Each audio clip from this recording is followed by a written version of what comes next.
Hola, muy buenas noches, bienvenidos, gracias por acompañarnos. Hoy vamos a tener dos temas para compartir con ustedes. Uno relacionado con los temas económicos, particularmente vamos a ocuparnos de lo que está pasando en esta suerte de tensión que vive la nación con las provincias o del presidente Milei con los gobernadores, como se lo quiera poner, y que tiene que ver indudablemente con la transferencia de recursos. Tiene que ver cómo se van a distribuir los recursos coparticipables. Estamos hablando particularmente de los proyectos que han llegado al Senado y que el Senado ha tratado y ha aprobado, que, obliga al Poder Ejecutivo Nacional a coparticipar el impuesto a los combustibles líquidos y también los aportes del Tesoro Nacional, los famosos ATN. Bueno, de esto vamos a estar hablando con el ministro de Economía de la provincia, Roberto Di Piaggio, pero que además obviamente vamos a tener para conversar sobre muchísimos temas, algunos que tienen que ver con cuestiones estratégicas de la provincia. Vamos a estar hablando también de lo que pasa con la discusión de las paritarias, que es uno de los temas de mayor actualidad en la provincia. Están discutiendo con los gremios de la provincia, de los empleados públicos de la provincia. Y obviamente que nos vamos a ocupar también de algunos temas relacionados con las rutas, con el arreglo de las rutas. Pero vamos a tratar de desmenuzar qué pasa, qué significa económicamente para la provincia la discusión de estos impuestos coparticipables, de cuánto ha caído la recaudación y cuánto esto ha afectado la transferencia de recursos a la provincia de Salta, por ejemplo. Esto pone en riesgo lo que tiene que ver con el anunciado y yo le diría muy fagocitado por la provincia de equilibrio fiscal que se supone mantiene la provincia hace mucho tiempo. Bueno, son diversos los temas porque vamos a estar hablando de qué pasó con la baja de los impuestos que hubo en la provincia, que se está tratando de incentivar. Bueno, esto va a tener mucha tela para cortarse en esta charla que tuvimos con el ministro de Economía de la provincia, Roberto Di Piaggio. Y hoy viene a visitarnos un consultor político. Vamos a estar hablando de qué pasa en Salta con este clima electoral que ya vivimos. Las elecciones son en octubre, pero claro, hay ya muchísima expectativa porque dentro de muy pocos días van a tener que empezar a definirse primero la inscripción de las alianzas y empezar a definirse las candidaturas para senadores nacionales y para diputados nacionales. ¿Qué está pasando con los armados nacionales? ¿Cuánto va a influir esto en los armados de la provincia? Lo analizamos hoy aquí en Cadena 365 Televisión. Gracias por acompañarnos.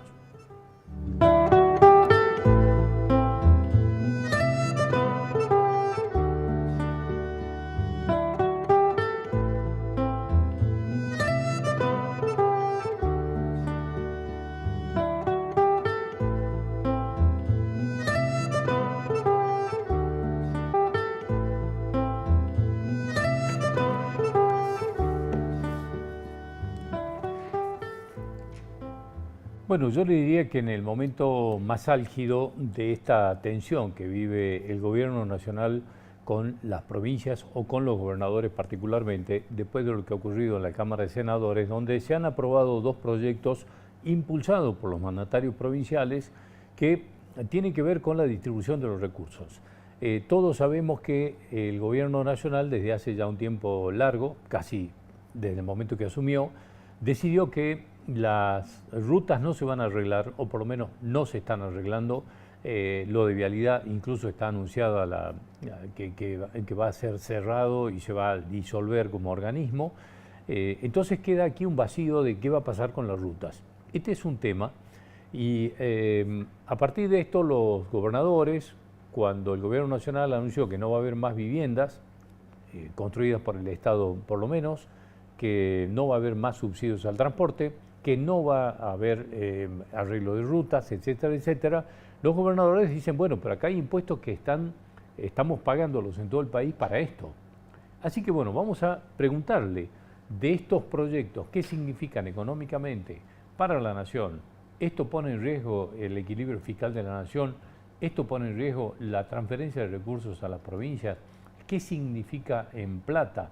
Todo esto se lo hemos preguntado al ministro de Economía, Roberto Di Piaggio, en Profesional, en la radio. Y hemos traído la nota para compartirla con ustedes, porque además hemos hablado del Producto Bruto Geográfico de Salta. Es una herramienta interesante, pero ¿qué significa? ¿Para qué nos sirve? Están bajando los impuestos en Salta. ¿Qué pasa con las paritarias? ¿Qué pasa con el corredor bioceánico? ¿Qué va a pasar con rutas estratégicas que se están afrontando con fondos provinciales? Bueno, una serie de temas que hemos abordado con el ministro de Economía, que lo vamos a compartir con ustedes en dos bloques. Un primer bloque donde nos metemos particularmente con el Producto Bruto Geográfico y los temas relacionados con esta suerte de relación tensa entre nación y provincias, y después hemos hablado de un montón de otros temas relacionados con el tema de la ruta, por ejemplo, y de los ATN, los aportes del Tesoro Nacional, que hasta aquí la Nación los distribuía, a ver, les diría antojadizamente, y que ahora va a tener que coparticiparlos si finalmente en la Cámara de Diputados aprueba lo que ya pasó por el Senado. Escúchalo al ministro Roberto Di Piazur, lo que nos decía en Profesional. Sí, gracias Indio por la invitación. Temas. La economía, bueno, como es la economía argentina, particularmente. Y particularmente estos días, ¿no? Estos días. Y la salteña también tiene sus cosas porque hay novedades. Pero me gustaría empezar por el Producto Bruto Geográfico, el que lo presentaron hace unos días. ¿Qué es eso? Contame. El Producto Bruto es básicamente los bienes y servicios finales que producimos todo en el territorio de Salta, no todos los salteños, porque puede ser de otro lugar. Lo que producimos acá dentro del territorio de Salta, parecido al PBI, que es en la Argentina, el geográfico, el PBG, es en la geografía de Salta, en el territorio salteño. Bueno, básicamente, ¿qué se produce en Salta? Es lo que nosotros presentamos. Que lo que tiene de bueno la economía salteña es que viene heterogénea. Es decir, nosotros tenemos muchos bienes y servicios diferentes. Vamos al agro. Dentro del agro tenemos extensivos en tierra, intensivos en mano de obra, y dentro de eso tenemos agroindustria importante. Entonces podemos, poroto, soja, etcétera, sorgo, etcétera, que producimos en áreas extensivas. Pero también tenemos la vitivinicultura y el tabaco que producimos de manera intensiva.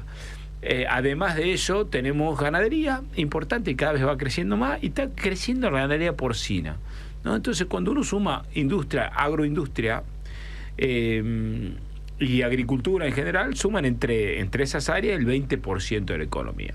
Importante, ¿no? Sí, claro. Importante y con fuerza. ¿Y qué empezamos a notar? Que empezamos a agregarle valor a nuestra, por ejemplo, al maíz, hacerlo carne, por ejemplo, y eso se agrega valor.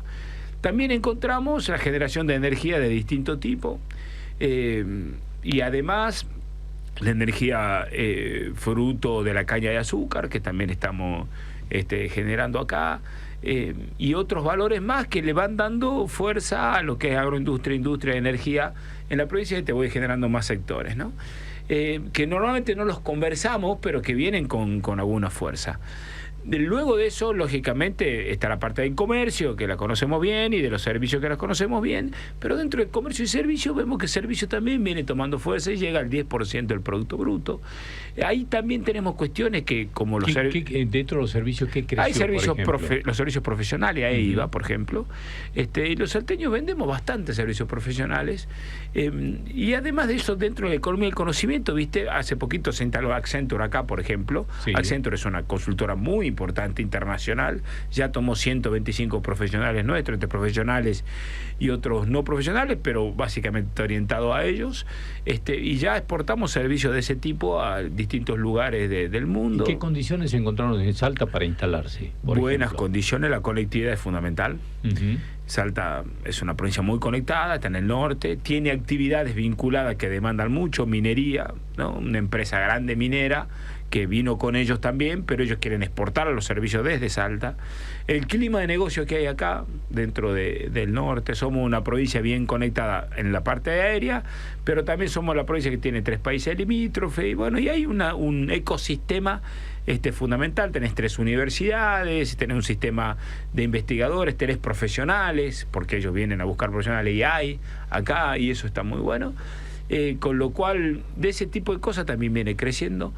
Después, la que se vio golpeada fue la construcción, básicamente en los niveles, pero la construcción tiene fuerza en Salta, construcción privada bastante, mucho más de lo que uno cree, pero bueno, se vio resentida en este último tiempo, en este último año, y la pública ni hablar también se vio resentida. Sin embargo, es una actividad que viene yendo para adelante dentro de, bueno, la intermediación financiera que la conocemos y los 3 servicios de administración pública en general, educación y salud, que son los 3 que están separados, que también tiene un cerca de un 20%.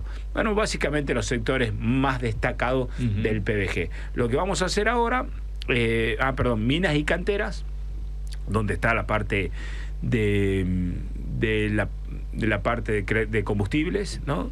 La hidrocarburífera. Esa parte ha ido declinando, pero ha ido subiendo la minera. Entonces, un poco, si viene cayendo por un lado, viene subiendo por el otro lado, y compensándose. Dentro de mina y cantera está la hidrocarburífera también, que encontramos que se declinan la producción de gas y refinería, y sube la parte de servicio. De servicios también tiene servicios mineros adentro, y la parte de producción minera por aparte, ¿no? Por eso hay también servicios, crece por servicios mineros. La verdad que la vemos muy interesante. En la parte agrícola, obviamente, lo que produce las hortalizas, banana, etcétera, que se produce en el norte, que también se va a empezar a incorporar con fuerza. Y un poco, bueno, obviamente la parte de lácteos, etcétera, que también producimos. Es decir, Salta tiene una cadena interesante, la industria viene tomando fuerza, distintas ramas vienen tomando fuerza, y venimos agregándole valor, tanto de servicios como de bienes, a nuestra provincia y energía. ¿Para qué sirve este diagnóstico? Digamos, para tomar decisiones. En primer lugar, si no nos conocemos, no sabemos por dónde va, no sabemos qué producimos, no sabemos qué valor genera, no sabemos qué impuesto paga, no sabemos qué infraestructura necesitan, es difícil que tomemos buenas decisiones.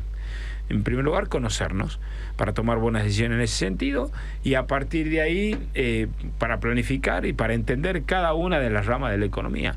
Ahora, esto lo hicimos con el Ministerio de Economía y con la UPATECO. Entonces la UPATECO ya tiene su primer reporte, ya el segundo en realidad, porque tiene otro de monitor económico generado por la propia Universidad Provincial. No obstante eso, las otras universidades, los otros institutos de investigación, porque esta información va a ser abierta a los salteños, con el secreto estadístico obviamente que hay que mantener, para que nuestros investigadores ya puedan analizar sector por sector. Entonces le damos profundidad a cada uno de ellos y veamos por dónde va Salta y qué hay que hacer, ¿viste? Porque uno a veces se imagina a los tradicionales nuestros, el tabaco, el vino, el poroto, etcétera, pero a veces desconoce otros que tienen mucha potencia hacia adelante, que quizás lo tenemos que acompañar, apoyar. En esto que hay en la suerte de mitos, digamos, ¿cuánto representa en el volumen de la mano de obra o del empleo de Salta el sector público, por ejemplo? Mira, te hago una cuenta fácil. Sí. Nosotros somos 1.400.000 salteños. Sí. De ahí hay una tasa que se llama tasa de actividad, que es la cantidad de personas que nos ofrecemos al mercado laboral. De ahí están los que trabajan y no trabajan, pero los que nos ofrecemos son más o menos el 40%, de tener 600.000, digo bien, un poco más de 600.000, y en la administración pública provincial trabajan 72.000. De esos 31.000 maestros, todos los que son policías, todos los médicos y enfermeros, claro, que es la gran masa. Cuando alguien escucha, hay muchos empleados públicos, tienen en cuenta que son maestros, enfermeros, policía, médicos, ¿no? Esa es la gran masa de los 72.000. Que son los servicios esenciales. Son los servicios esenciales, básicamente. Y muchos de ellos fueron trasladados de la nación a las provincias. Cuando el Colegio Nacional dejó de existir como tal, cuando la Escuela Nacional Técnica dejaron de existir como tal, los profesores quedaron y los maestros quedaron. Y a partir de ahí los paga la provincia. Y dicen, tienen mucha, como estoy diciendo frases de ellos, muchos empleados públicos en la provincia, y esa no es la discusión. La provincia, si bien puede ser más eficiente, tiene equilibrio fiscal. Entonces no son nuestros maestros, ni nuestros profes, ni nuestros médicos lo que escuchamos nosotros hablar, inclusive con cierto desdén. Pero si nosotros decimos que son 600.000 y 72.000 son los de la administración pública provincial, incluido todo ello, digo, no es la relación de ese mito que vos me estás diciendo. Bueno, dos cosas que mencionaste, me quedo con esto. Sí. Hablaste de baja de impuestos en un momento y de equilibrio fiscal. Sí. Es decir, parecen como contrasentido. Es decir, bajo el impuesto, ¿puedo seguir teniendo equilibrio fiscal? Contame de la baja de impuestos. Una es la primero. consecuencia de la otra. Nosotros tuvimos equilibrio fiscal 5 años seguidos. con situaciones de pandemia incluida y bajas y subas de esta Argentina que tiene este ciclo económico, ciclónico, como diría un economista conocido por nosotros, es ciclónica, no cíclica la Argentina. Y en ese, a pesar de esas subas y bajas, pudimos tener equilibrio. Entonces, una provincia equilibrada dice, bueno, ya es hora de que esta parte del equilibrio se vayan a tres cosas. En primer lugar, a pagar parte de la deuda del pasado, el fondo de la deuda que estamos reduciendo, que la hemos reducido ya en 260 millones de dólares. En segundo lugar, ¿Queda cuánto todavía de queda deuda? 320 y pico. En segundo lugar, para continuar con obras como la circunvalación, esta que estamos haciendo, viste que ahora continúa hasta Chicoana, Cerrillo, La Merced, Chicoana al Carril. Y en tercer lugar, para las pymes nuestras que pagan los impuestos, le podamos reducir un poco la presión. La presión, como la redujimos, 20% menos de ingresos brutos a los comercios, hoteles y restaurantes, al 95% de los comercios, 96% de hoteles y restaurantes. Eliminamos 6 impuestos, que eran impuestos que molestaban y no recaudaban casi nada, y eliminamos 28 tasas, que cuando vos vas a hacer algún trámite tenías que pagar un sellado, una tasa, etcétera, la eliminamos directamente. O sea, vaya y haga el trámite. Y si lo hace digital, mejor. Acá estamos para atenderlo. Tenían su sentido en el pasado, ahora ya no tienen tanto sentido porque uno puede hacer muchas cosas digitales y nos estamos ayornando con eso. Bueno, básicamente eso. Pero además de eso, si no te inscribiste todavía y te querés inscribir, no pagás impuestos durante un año. Entonces vení, inscribite en Salta. Tenés un año donde no vas a pagar impuestos. Estoy hablando de básicamente ingresos brutos, ¿no? Sí. Y después, si sos inversor y tenés que pagar sellado, a medida que sube tu inversión, también se va reduciendo el sellado. Y además, si sos cumplidor y esto ya está vigente, venís pagando tus impuestos, hasta un 20% de reducción en tus impuestos porque venís pagando de manera regular. Si mantenés esta conducta, vas a tener siempre descuento sobre ingresos brutos. La provincia de Salta entiende el equilibrio, pero también entiende que tiene que cuidar a sus pymes, que son los que generan trabajo. No nos olvidemos que este último año una gran cantidad de pymes cerraron en Salta y una gran cantidad de puestos de trabajo formales se fueron de Salta. Entonces, a partir de ahí nosotros, de Salta y de la Argentina, ¿no? Por esta situación de la economía. Sí, claro. Entonces, lo que nosotros estamos buscando es poder sostener a los que sostienen los puestos de trabajo y a los que pagan los impuestos de alguna manera con esta reducción. Bueno, justamente estamos hablando del tema de los impuestos y esto que algunos lo plantean como una suerte de conflicto. Esta mañana estábamos hablando de esto que está pasando con los proyectos que presentaron los gobernadores. Es como que digo, hay que sacarle un poco de dramatismo, pues, y esto es más casi como de sentido común, ¿no? Estamos hablando del impuesto a los combustibles, ¿no? Que estaba destinado, digamos, para dos cosas fundamentales. Está destinado para el subsidio al transporte y para el arreglo de rutas. Un poquito más de cosas son, pero si querés te las cuento. Sí, dale, contame. Mira, un salteño, vos indio, vas a cargar nafta, ¿no es cierto?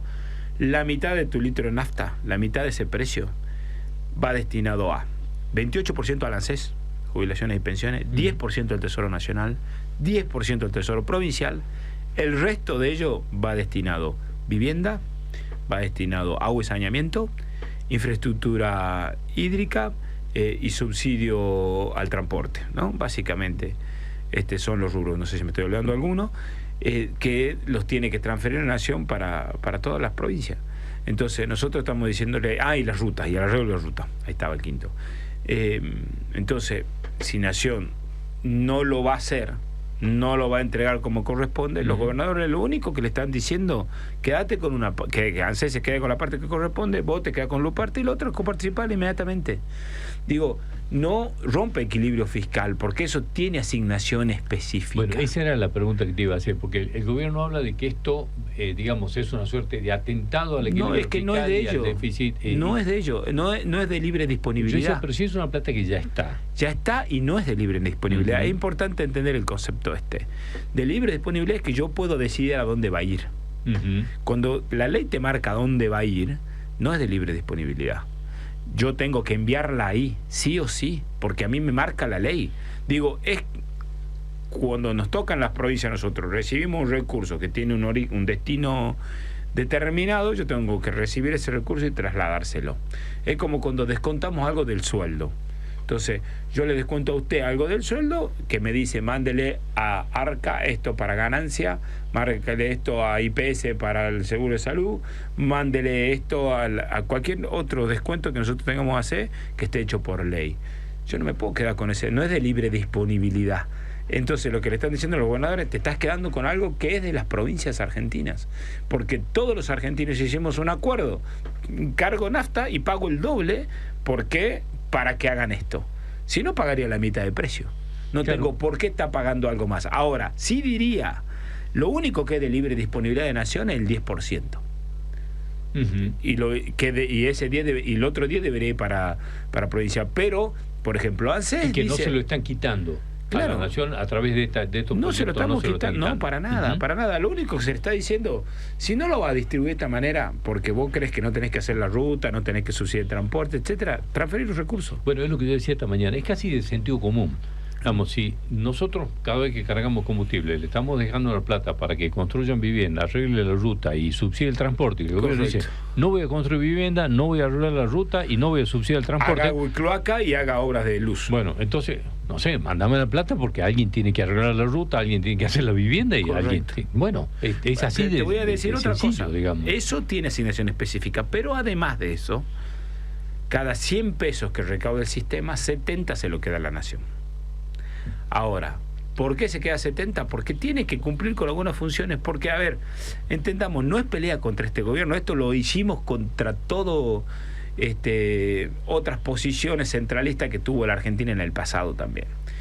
Entonces, nosotros decidimos, las provincias, juntarnos antes de tener una nación, las provincias en 1853 decidieron, che, nos juntemos, perfecto. Tengamos un sistema representativo republicano y federal, perfecto.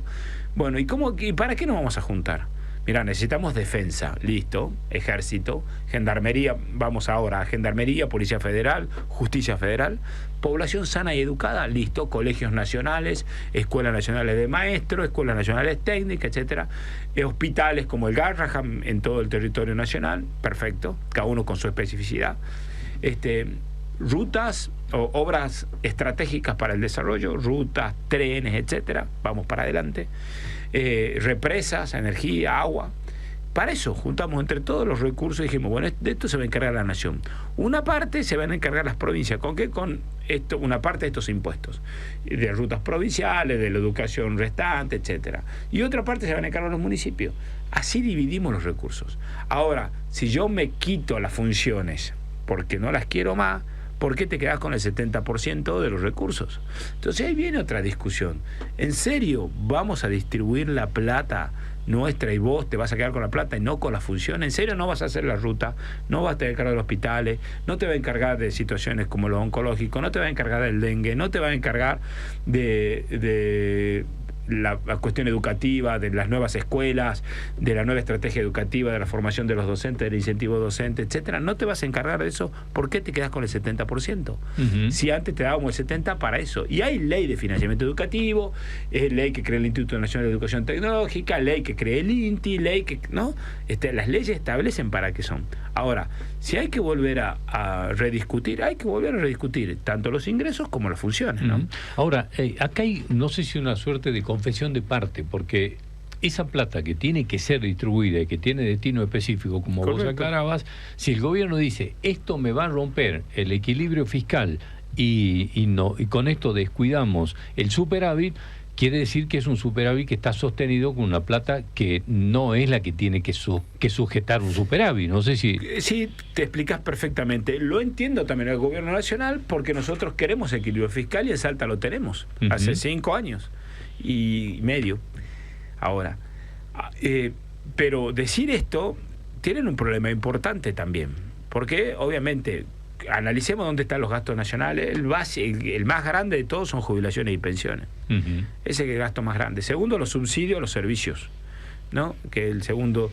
Tercero, el tema de la parte social, que no es la primera de ANSES, sino que son los distintos, como se conocen en la jerga, los planes y ese tipo de asistencia. Sí, la asignación universal, etc. Esa es la mayor parte de los gastos nacionales. no son las provincias ni las obras. Yo creo, ni las universidades. Yo creo que hay que hacer las cosas bien y auditarlas. Pero nosotros tenemos un país que es enorme, un país que tiene el 8º tamaño en el mundo, y los países se desarrollan con conectividad. Digo, si puedo producir carne en Salta, pero no la puedo transportar a 1.600 kilómetros, tengo un problema de desarrollo. Ayer el campo se reunió con el presidente, la gente del campo, los distintos sectores, con el presidente Vélez, y lo primero que reclamaron el tema de las rutas. Es decir, necesitamos rutas en condiciones. Yo creo que la discusión que viene es una discusión que tiene que ir, aceptamos el equilibrio y vuelvo a insistir, Indio, levantamos la bandera nosotros hace mucho tiempo. Ahora, sí tenemos que buscar el desarrollo.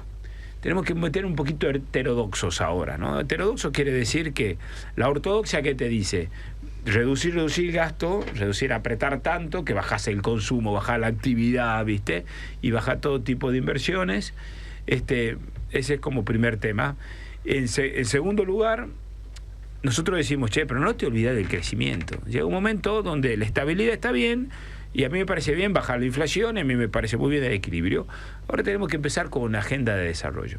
Si vos te olvidás de mantenimiento de tu casa o de una ruta, se te va a hacer un pozo, y el pozo se te va a hacer un bache, y el bache se te va a filtrar agua, y después la reparación no va a alcanzar, sino que la vas a tener que cambiar entera. Nos pasó a nosotros con ruta que tuvimos que levantarla entera para volverla a hacer porque no se mantuvieron. Entonces, a partir de ahí el gasto es una desinversión, ¿no es cierto?, si uno la vas manteniendo. Me parece que ese tipo de cosas y esas discusiones, si uno la da con buena voluntad de todas las partes, nos tenemos que poner de acuerdo. Porque además hay algo que indicaría, decir, bueno, si vos estás necesitando reducir, digamos, y bajar el gasto, en algún momento, cuando empieza a afectar esto, el consumo, la producción y todo lo demás, empezás a recaudar menos. Entonces entras ahí en un círculo vicioso. Entonces, es que lo que se busca es que consumas menos para quitarle demanda al ciudadano, porque eso ayuda a bajar los precios. Es una medida ortodoxa y es lo que se está aplicando. Te quito poder de compra, tampoco compras dólares, le quito presión al dólar. Entonces, eso es una estrategia ortodoxa que la está llevando a cabo, pero bueno, llega un momento donde ya lograste cierto equilibrio, ahora tenemos que ver cómo vamos al desarrollo.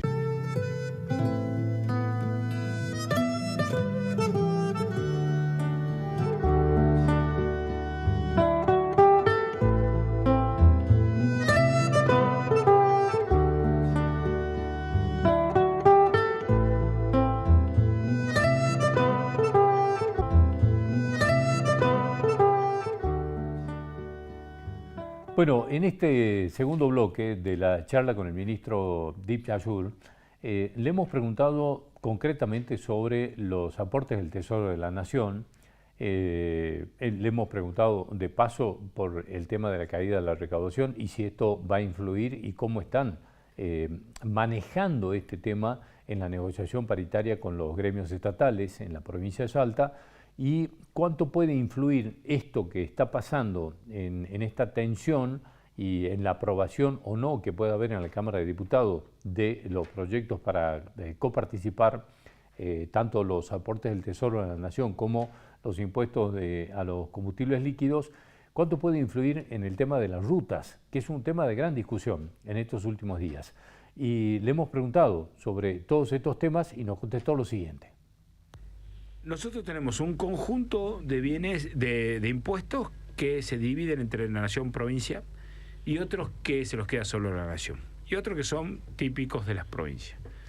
Lo que se queda solo a la nación, para hacerlo cortito, tenés las retenciones, tenés el impuesto al cheque, tenés los aranceles, el impuesto país, etcétera. De los que se reparten entre nación y provincia, que se llaman coparticipables, tenés IVA, ganancia y bienes personales. De IVA, ganancia y bienes personales se queda una parte de la nación y una parte del ANSES, y la mitad todas las provincias, que a su vez las provincias los coparticipan a los 2.000 municipios. Pero las provincias decidimos en presupuesto, régimen republicano, separar un 1% de esa masa de los 3 impuestos, IVA, ganancia y bienes personales, para aportes del Tesoro Nacional. ¿Por qué?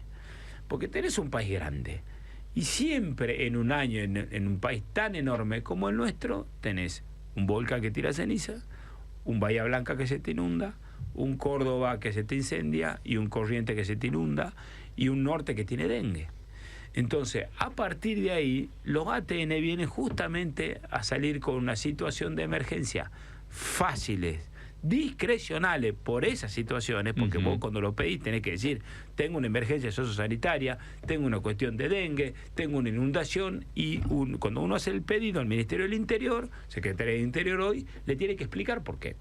Y la Secretaría del Interior tiene la facultad de decir, ok, lo pasa a Economía, y Economía te traslada ese recurso. Obviamente que uno lo tiene que reclamar y se tiene que distribuir. Cuando las emergencias y este gasto, etcétera, no se consume, se tiene que distribuir entre todas las provincias, porque son parte de la coparticipación. No es que se lo queda a la nación como tal, porque no es de la nación como tal, es de la masa coparticipable. Es decir, debería ir una partecita para la nación, una parte para la nación, 40 y pico %, y el resto para las provincias, porque así lo manda la distribución de la coparticipación. Lo que se está proponiendo es 41 y pico para nación y 58 y pico para provincias. Lo que se está proponiendo es distribuirlo, no es tuyo. O sea, nosotros separamos de la masa coparticipable un 1% para que tenga velocidad de ejecución. Por la duda me pase algo a mí, alguna provincia en algún lugar, porque vos no sabés dónde va a pasar la eventualidad. No sabés si el volcán de Bariloche va a tirar ceniza o no sabés si Bahía Blanca se te va a inundar o no, y no sabés si Córdoba se te va a incendiar. Digo, no sabés si el mosquito en el norte va a tener dengue o no este año. Entonces, a partir de ahí se utilizan esos recursos. Ahora, ¿cuál es la propuesta? Son fondos coparticipables, son nuestros. Podemos decir que no haya ATN si queremos en el próximo presupuesto, pero lo que nosotros decimos, que quede una parte para ATN por estas eventualidades, que la nación se quede con una parte y el resto que se distribuya a las provincias, porque si no lo está distribuyendo, distribuirlo nos vamos a encargar nosotros, porque son recursos nuestros. Otra vez, el recurso es parte de IVA, ganancias y bienes personales, que nosotros separamos. Entonces, si lo separamos, igual que el impuesto a los combustibles, lo separamos. Si no lo va a distribuir, distribuilo, ya está. Pero no hagas caja, porque no es tu libre disponibilidad. Bueno, ahí está el tema, porque lo plantea el Gobierno Nacional como que esto es aumento de gasto. Entonces dicen, no, esto va a afectar el equilibrio fiscal que tenemos. Ahí está la discusión, me parece. No, esa está mal, esa discusión conceptualmente está mal. Ellos creen que declaman en los medios, porque en realidad no lo creen, porque lo saben bien, que son recursos de todas las provincias. Nosotros, en Comisión Federal de Impuestos, donde nos juntamos todos los ministros de Economía, discutimos cómo distribuimos los recursos entre las provincias. El ATN es uno de ellos. Hay un representante nacional, lógicamente, pero se llama Comisión Federal. Entendamos, sistema representativo, nosotros mandamos a nuestro representante al Congreso. Republicano, división de poderes. Congreso hace la ley, Ejecutivo cumple la ley y rinde cuenta al Congreso. Y el judicial obviamente juzga lo pasado. Y después, federal, distintos niveles de gobierno con responsabilidades. La Comisión Federal es el gobierno nacional, provincial y municipal. Lo federal somos todas las provincias, con el mismo derecho. Y nos juntamos todos los ministros de Economía y hablamos de lo mismo, que es de todos los argentinos. No discutimos el tema de retenciones, que no es coparticipable, pero esto sí es coparticipable. Bien, en este caso, ¿qué pasó con la transferencia de los recursos nacionales a la provincia? A Salta, los números de Salta. Básicamente se corrió de las transferencias no automáticas, o sea, todo lo que no tiene que ver con la coparticipación. Y la coparticipación baja porque baja la actividad económica. Entonces, supermercado a la baja, mayoristas a la baja, ventas minoristas a la baja, shopping y supermercados, ya no sé cuál dije primero, a la baja. Entonces, todo eso es menos IVA, todo eso es menos ganancia, todo eso. Entonces, lógicamente nosotros recaudamos menos que los meses pasados, y esto hace que una economía ahora está estancada. No vemos caídas muy grandes, pero los 2 meses pasados sí la vimos. Entonces ahora tenemos que monitorear cómo viene el semestre que viene. Recomendación para también los intendentes, para todo, prudencia, mucha prudencia, decisiones prudentes hacia adelante. Nosotros no tenemos que en este momento tomar decisiones. Prudencia viene del providere, de ver más allá, ¿viste?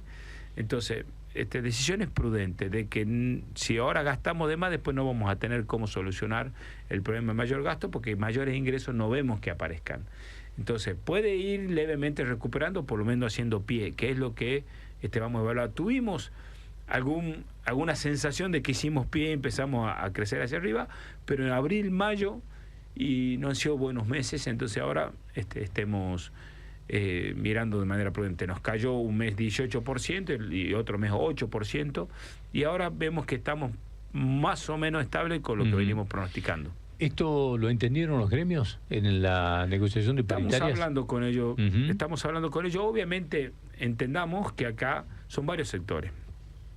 En primer lugar, entendemos que todos los argentinos y los que trabajan en lo público también ven que le alcanza menos cuando van al súper. Eso es una cuestión, eso se ve.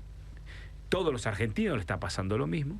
Se están perdiendo muchos puestos de trabajo en el sector privado, eso también se ve. Es decir, lo que tenemos público también tenemos que cuidarnos entre nosotros. Nosotros estamos ofreciendo un 18% de aumento en el año.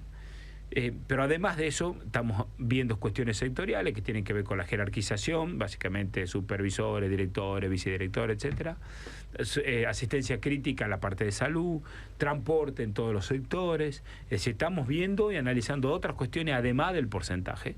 Entonces mañana nos vamos a reunir, decir, bueno, tenemos estos recursos que son de todos los salteños y veremos qué hacemos para poder sostener el porcentaje, para que vaya para todo, y atender las otras demandas que tienen que ver con el nivel donde estás, el docente que recién inicia, el tema del transporte, etcétera. Eso es lo que estamos viendo.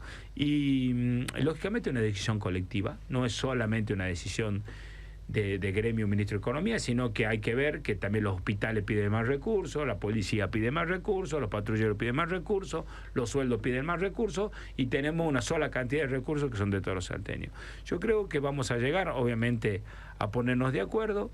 Obviamente se entiende cuando uno está parado en un solo sector, le importa que sus ingresos mejoren más todavía, porque la verdad que el súper está difícil hoy para todos los argentinos y notamos que es bastante complejo llegar a fin de mes para muchos. Y en esta situación de apretado, digamos, ¿cómo se atienden cuestiones estratégicas como el corredor bioceánico, de que estuvieron hablando hace algunos días? Bueno, ¿cómo se puede hacer? Ahí nosotros tenemos una virtud. Y ahí el orden te muestra cómo uno llega a poder conseguir esto. Una provincia, al estar ordenada y al haber bajado la deuda en 268 millones de dólares, y al tener equilibrio fiscal y que una calificadora de riesgos como Fitch nos dé de las mejores calificaciones que tienen las provincias argentinas, hace que podamos tener diálogo con un multilateral de crédito. Un multilateral no es mercado de capitales, son bancos de fomento, el Banco Mundial, el Banco Interamericano de Desarrollo, la CAF, el Fonplata. Nosotros tenemos experiencia, hemos pagado siempre nuestra deuda y tenemos experiencia de haber hecho cosas con el BID, por ejemplo, que hicimos el Centro de Convenciones de Cafayate que acabamos de terminar, el Explora Salta, el Mercado Artesanal, etcétera, entre otras cosas que acabamos de terminar.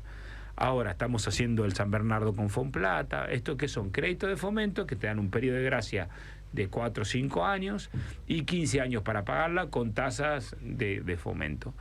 En este caso, como Salta bajó su deuda, dice, ustedes, si quieren hacer una obra estratégica, la podemos nosotros acompañar a hacer obra estratégica. Entonces, dentro del corredor bioceánico, acabo de estar con el cónsul de Chile hablando de la integración de Antofagasta y el norte de la Argentina. Estamos pidiendo recursos para el tramo del Camino a Colón, cuando baja la circunvalación. Sí. En primer lugar, la circunvalación va a continuar. Pero ahora donde termina la circunvalación, el Camino a Colón, el bypass de Quijano que se está haciendo para lo que queda de la obra, y un tramo de la Ruta 51 después de San Antonio de los Cobres que nos lleva hacia adelante. Eso serían más puestos de control y otras cosas más que estamos... Y agua y saneamiento, para toda la Puna. Todo eso son 100 millones. Tienen directorio a fin de mes el Fonplata. Yo ya se lo contamos en Economía a la gente y con Vialidad y con Aguas del Norte, a la gente a diputados y senadores, porque necesitamos autorización de ellos, del Ministerio de Economía de Nación, del Ministerio de Interior y de Fonplata y del Banco Central, de todos ellos, obviamente más del propio Fonplata, y a partir de ahí nosotros buscamos recursos de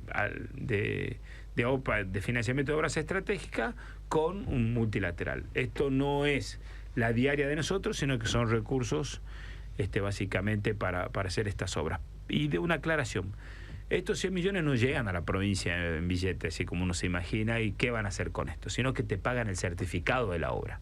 Si vos avanzás 1 kilómetro, te pagan 1 kilómetro. Avanzás 10 kilómetros, te pagan 10 kilómetros. Entonces, a medida que se va avanzando, va a desembolsa el organismo multilateral. Entonces, ahí no hay ninguna suspicacia donde la provincia de Salta va a tener estos recursos para poder utilizarlo en otra cosa. No, solamente puede hacer las obras aprobadas, certificado por certificado, durante el avance durante los 5 años. Lo que estamos pidiendo es una autorización para hacer esa obra con estos recursos. Gracias por venir, como siempre. Gracias. Hasta cualquier momento. Nosotros tenemos un...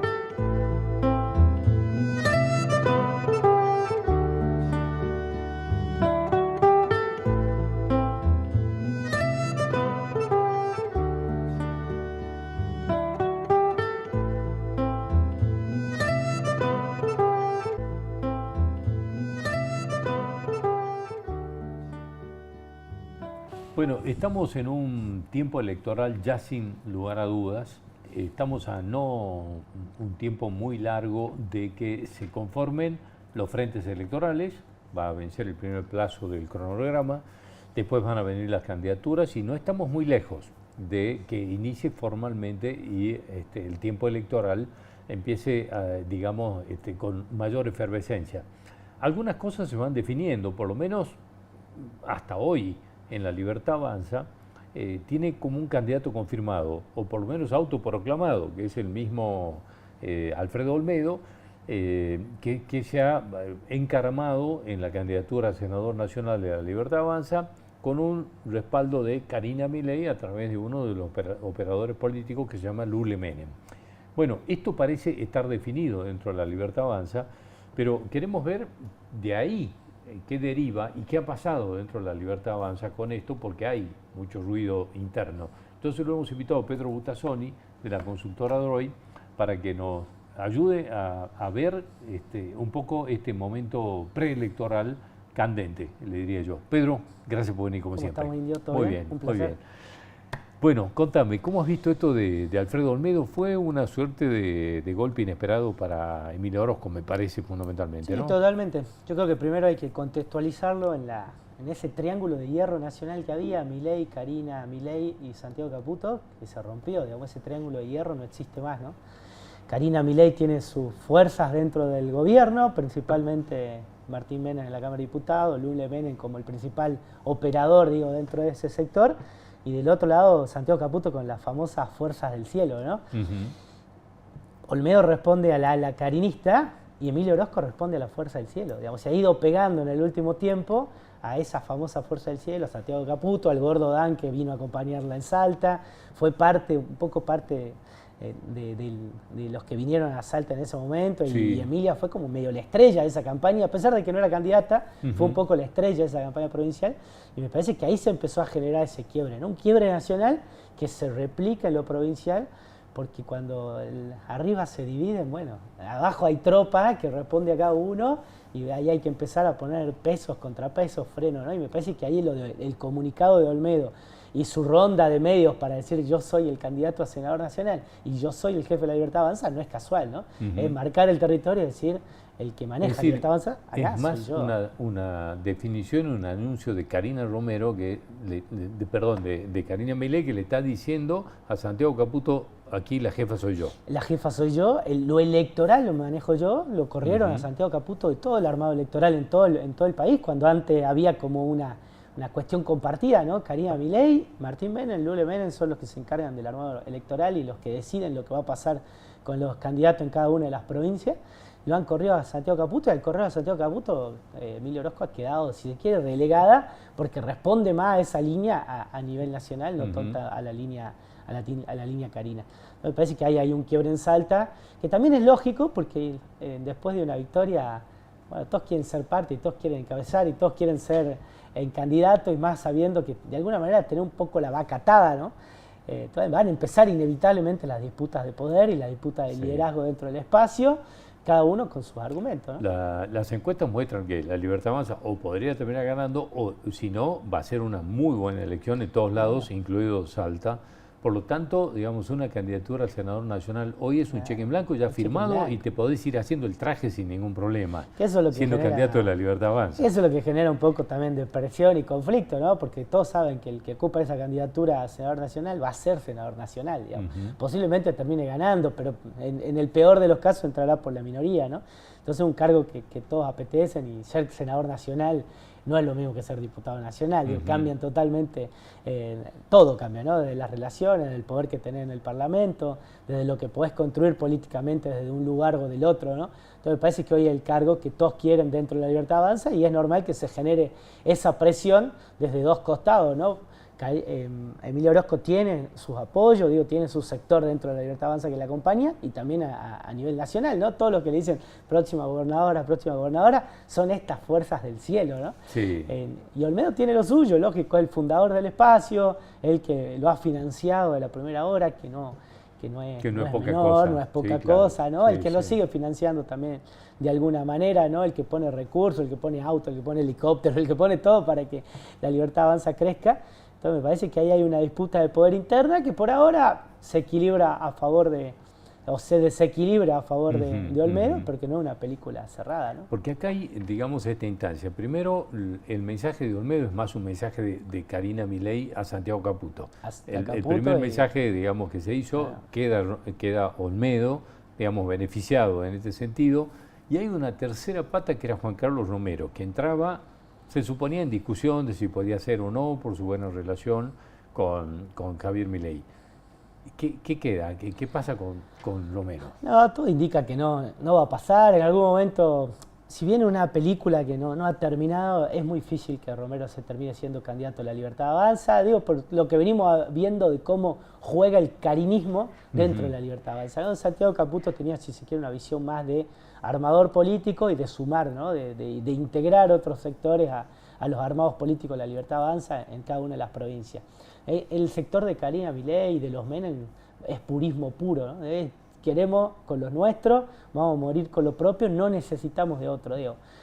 Algo de razón tienen en algunas provincias como Salta, ya quedó demostrado en las provinciales que el candidato es un detalle menor, digo, tenés que ir a jugar con el sello fuerte de la Libertad Avanza y con cualquier candidato que los represente bien, y Olmedo los representa bien porque está de la primera hora, van a tener un resultado exitoso, ¿no? Entonces me parece que en ese marco Romero queda relegado, como otros candidatos que también tal vez querían entrar en ese armado, ¿no? Pero me parece que van quedando relegados y que la Libertad Avanza va a ir a jugar con los propios, con los puros, ¿no? Bueno, en la lista de candidatos a senadores nacionales, el segundo lugar tiene que ser una mujer. ¿Crees que va a ir Emilia Orozco ahí?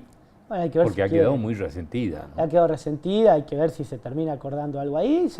La Libertad Avanza en Salta no tiene tanto en dirigentes conocidos por ejemplo, o con peso político. Tiene Olmedo, tiene Zapata, tiene Emilio Orozco, tiene Roque Cornejo, y ahí se termina. Digo, no hay mucho más que... Después tiene el concejal Pablo López, que tiene algo de trayectoria, pero no para acompañar tal vez listas nacionales todavía. No hay mucho más que eso. Si ponen una mujer desconocida no pasa nada. Gente cercana a Olmedo dice, a Emilia Orozco le hicimos diputada nacional después de no poder ser concejal en Salta, y la hicimos nosotros. Entonces dicen, podemos hacer cualquier cosa. No, a ver, yo creo que cualquier candidata a senadora que acompañe a Olmedo tiene... no es que le va a afectar demasiado si va Emilio Orozco o va otra, ¿no? Me parece que la fortaleza de la Libertad Avanza y en Salta en particular es la fuerza que tienen como espacio político, digo, independientemente de candidatura, bueno, ¿no? La muestra es Roque Cornejo, que medía 4% y termina con 30 sacando 37 puntos, digo, la gente va a ir, y más en una elección nacional donde la gente va a ir a elegir el espacio de Milei. ¿Por Milei o contra Milei? O contra Milei, ¿no? Entonces me parece que no necesitan tanto de esa segunda senadora, no es que le va a aportar demasiado. Además, siempre el foco y la lupa se termina poniendo en el que encabeza la lista. Entonces me parece que y más cuando esté Olmedo, digamos, Olmedo es un peso político en Salta hace mucho y como que las luces van a estar puestas en él, ¿no? Si él es candidato, bueno, él va a ir a los medios, él va a marcar la agenda de ese espacio. Es difícil que una segunda candidata le haga algo de sombra o le comparta la agenda, porque, bueno, es una persona que influye mucho, ¿no? Y y que da título y que genera polémica, digo, termina siendo el la estrella. Entonces cualquier persona que lo acompañe, Sí, me y parece si le que no va a toca cambiar ganar, el que demasiado. ganó va a ser Olmedo. El que gana va a ser Olmedo. Va a digamos. ser O por lo Olmedo. menos lo van a vender así. No, va a ser Olmedo en el acto del domingo, si ganaron, las palabras las va a decir Olmedo, el festejo, la cara del festejo va a ser Olmedo, parecido incluso a lo que pasó en Salta en las elecciones provinciales. Inmediatamente Olmedo salió a decir, bueno, este es mi triunfo, lo armé yo, ¿no? Sí. Bueno, queríamos tener un panorama de la Libertad Avanza, así que vamos a ir dosificándolo para que no se nos mezcle tanto. Así que te agradezco mucho haber venido, gracias Pedro. a vos, Muy Inés, amable, placer. hasta cualquier momento. Gracias por acompañarnos. Nos reencontramos nosotros el próximo domingo a las 8 de la noche en esta misma casa.